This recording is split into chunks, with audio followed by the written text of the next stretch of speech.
Shalom saudara yang dikasihi Tuhan, kita sungguh bersyukur kepada Tuhan kalau pada hari ini kita kembali dipertemukan lagi meskipun secara virtual dalam program Bagaimana. Saya mengajak saudara untuk melanjutkan akar renungan kita dari kitab Yosua. Mari kita bersama-sama membuka kitab Yosua pasal ke-6. Yang pertama saya bacakan dulu ayat yang kedua yang berkata seperti ini. Ketahuilah, aku serahkan ke tanganmu Yeriko ini beserta rajanya dan pahlawan-pahlawannya yang gagah perkasa. Kemudian ayat 20 dikatakan seperti ini. Lalu bersoraklah bangsa itu sedang sangkakala ditiup. Segera sesudah bangsa itu mendengar bunyi sangkakala, bersoraklah mereka dengan sorak yang nyaring. Maka runtuhlah tembok itu, lalu mereka memanjat masuk ke dalam kota, masing-masing langsung ke depan dan merebut kota itu. Saudara kasih Tuhan, kedahsyatan akan Allah bangsa Israel, yaitu Allah Yahweh, dalam memimpin bangsa Israel menjadi pembicaraan bagi orang-orang bangsa di luar Israel. Apalagi ketika mereka mengetahui Allah Israel, yaitu Allah Yahweh, bisa menuntun mereka menyeberangi sungai Yordan tanpa naik apapun. Mereka menyeberang seperti berjalan di atas daratan. Ketika mereka mendengar bahwa orang-orang Israel semakin dekat dengan daerah mereka, maka mereka sudah mengantisipasi supaya tidak terjadi penyerangan dikalahkan oleh bangsa Israel. Apa yang dilakukan oleh orang-orang Yeriko pada waktu itu? Ayat pertama dikatakan pasal 6.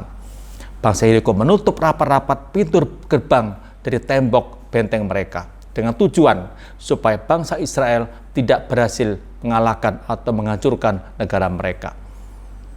Kemudian apa yang terjadi Bapak Ibu ketika mereka sudah menutup pintu itu dan mereka menunggu apa yang akan dilakukan Allah bangsa Israel. Itu yang mereka tunggu. Di dalam mereka mungkin khawatir, ada perasaan cemas, ada perasaan takut.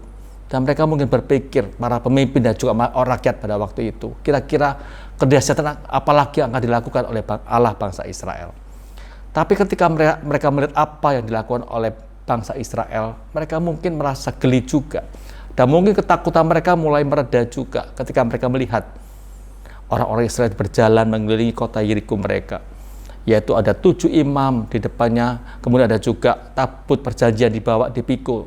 Di belakangnya ada para prajurit, gak berbuat apa-apa Bapak Ibu. Mereka juga berjalan mengelilingi itu aja. 1 hari tunggu, 2 hari tunggu, 3 hari tunggu, gak terjadi apa-apa. Dan mungkin pada waktu itu orang-orang Yeriko sudah mulai tenang. Mereka mengatakan mungkin mereka akan bisa mengalahkan akan orang-orang Israel pada waktu itu. Tapi pada hari ke-7 terjadi hal yang luar biasa yang tidak pernah mereka pikirkan dan juga mungkin tidak pernah terpikirkan oleh orang-orang Israel. Pada waktu itu ketika trompet ditiup keras-keras oleh para imam, kemudian bangsa Israel berteriak sekeras-kerasnya Bapak Ibu menyambut trompet tersebut. Tembok Yeriko yang begitu kokoh, begitu kuat, begitu tebal, luluh hancur tanpa ledakan bom, tanpa granat. Tembok itu hancur Bapak Ibu. Kemudian bangsa Israel masuk ke dalam kota itu, menyerbu, kemudian membinasakan semua orang yang ada di tempat itu kecuali Rahab bersama dengan keluarganya. Apa yang dikasih Tuhan? Siapa yang menghancurkan tembok Yeriko? Bukan kekuatan manusia, bukan kekuatan Yosua, juga bangsa Israel bukan. Tapi kekuatan dari Allah yang menghancurkan tembok Yeriko tersebut Bapak Ibu. Bapak yang dikasih Tuhan dan juga saudara dikasih Tuhan. Mungkin sekarang ini kita sedang berhadapan dengan tembok-tembok Yeriko yang begitu kuat, yaitu pandemi yang juga belum terselesaikan sampai sekarang ini. Mungkin kita juga sudah kehilangan daya, kita nggak tahu harus berbuat apa dalam kondisi seperti ini Bapak Ibu. Tapi satu hal yang harus kita ingat, kita punya Allah. Allah bangsa Israel, Allah Yahweh, juga Allah kita sekarang ini. Dia senantiasa siap untuk menolong kita, mengalahkan akan situasi yang semakin sulit yang kita hadapi. Kita percaya Bapak Ibu, suatu ketika nanti tangan Allah begitu kuat akan menghilangkan badai yang sedang kita hadapi. Badai ini pasti berlalu di tangan kanan Allah yang kuat yang akan mengusir akan pandemi yang mungkin yang sudah merusak kehidupan kita sekarang ini Bapak Ibu. Itu sebabnya Bapak Ibu apa yang kita lakukan? Bangsa Israel bisa menang karena mereka patuh dan taat pada perintah Tuhan. Maka sekarang pun kita bisa menang kalau kita senantiasa patuh dan taat pada perintah Tuhan. Apa yang kita lakukan Bapak Ibu? Kita senantiasa berdoa kepada Tuhan, minta kekuatan dan pertolongan dari Tuhan. Itu sebabnya Bapak Ibu mengapa kami menghimbau Bapak Ibu tiap jam 9 malam berdoa bersama untuk pandemi ini dengan tujuan Allah bisa berkarya berbelas kasihan kepada kita. dan bisa menyingkirkan badai ini dalam kehidupan kita. Kita percaya Allah kita adalah Allah yang dahsyat, yang menjadi kekuatan kita. Itu sebabnya kita jangan pernah merasa gentar waktu menghadapi kondisi seperti sekarang ini. Percayalah kepada Allah kita, di mana kita percaya suatu ketika pandemi ini akan berlalu di tangan Allah kita, yang kita kasihi, yang kita agungkan. Mari kita berdoa Bapak Ibu. Ya Tuhan Allah Bapa kami di surga, terima kasih untuk firman-Mu pada hari ini. Tuhan, kami akui sekarang ini kami terpuruk dengan kesulitan yang kami hadapi. Badai pandemi yang terjadi selama kurang lebih 1,5 tahun ini membuat kami porak-poranda Tuhan.